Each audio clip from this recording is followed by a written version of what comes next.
અમારે દિનેશભાઈ અને મંજુબેન તથા એમના સહકુટુંબી મળી સુંદર એમના પિતાશ્રીની નિર્વાણ તિથિ નિમિત્તે એક આવું ભજન રાખી એમાં અમારે હરિગુરુ સંતોને પધરામણી કરી એવા વંદનીય અને પૂજનીય અમારે પૂજ્ય સદારામજી મહારાજ, અમારે પ્રતાપરામજી મહારાજ, અમારે ધનજીરામ મહારાજ અને આપ સૌ હરિગુરુ સંતો મળી આજના યોગને અને જે આજે આ પ્રસંગને જે ઉજ્જવળ કર્યો છે તે બદલ આપ સૌને લાખો વાર વંદન.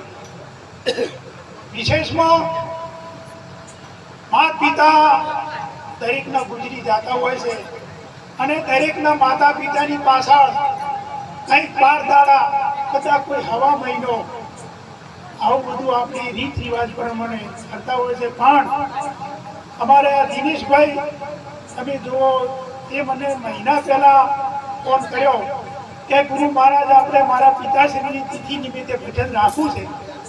તો ખરેખર આખું કુટુંબ જોવા એને શક્કર દેતી ને કોઈ તડબૂચ ને બધું જે કામ કરવું હતું ફટાફટ કરી નાખ્યું અને આ તારીખ આવી એટલે ખરેખર એમને આ તારીખે ભજન રાશી આપ સૌને દર્શન કરાયા. એમ કઈ પ્રકારે નિમિત્ત કોઈ બી હોય પણ આવો જે મહિમા કરે છે એને સંતોએ ધન્યવાદ આપ્યો. માટે ધન ઘણે નહીં મળ્યું છે, ઘણા નહીં ધન મળ્યું છે પણ વાપરી નથી એકતા. પણ મોકો જુઓ કે સી માર્ગે વાપરા.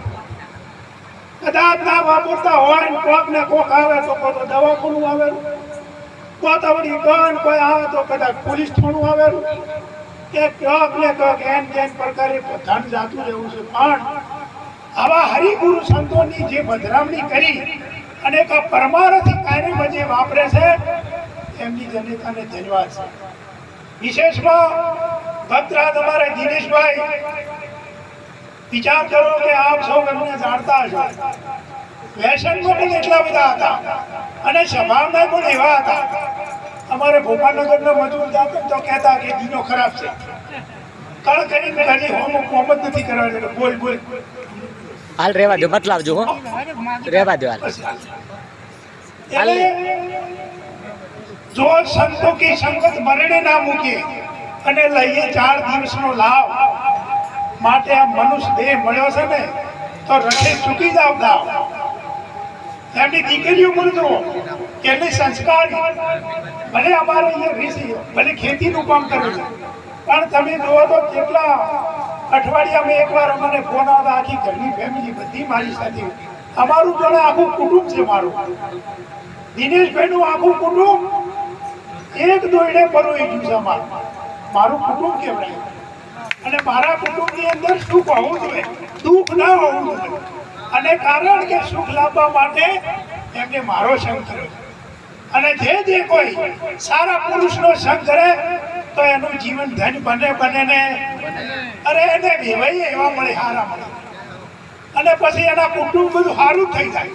પણ કદાચ જો આપણે એવા હોય તો પછી વેવાઈએ એવા મળે અને પછી કુટુંબમાં આપણે એવા તો આપણા ભાઈઓ એવા જ હોય.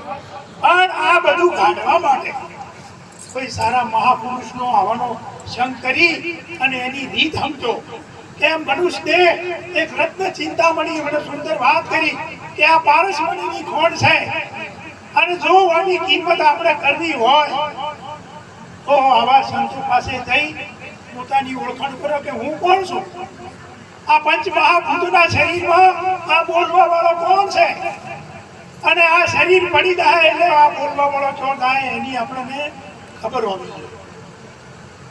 માટે हमने सुंदर बात करी थी कि समाजની અંદર અમે કેટલે ફરીએ છીએ, કેટલા જીવાત્માનો ઉદ્ધાર અમે કર્યો છે. મહારાજને લીધું ખેડા બાજુ ઘોડિયાલ પેપોળ, એવું નથી કે આ ગામમાં છે, આ પેપોળ છે, ઘોડિયાલ છે, સલીમપુર છે, ખેડા બાજુ કેટલાય અમારે અમે આ મહારાજને બે જણા આખો આ મહિમા ખેડા છે. અને જે કોઈ જીવાત્મા આવે એનો ઉદ્ધાર થાય ને થાય, આ ચોક્કસ વાત છે.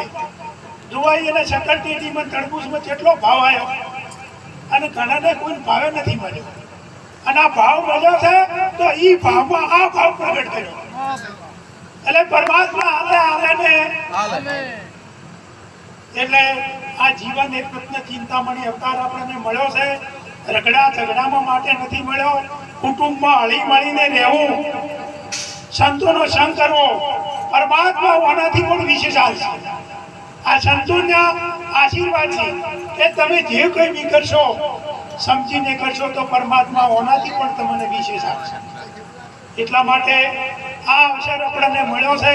કોઈ સંતના ચરણે જઈ પોતાની ઓળખાણ કરો કે હું કોણ છું, હું રહું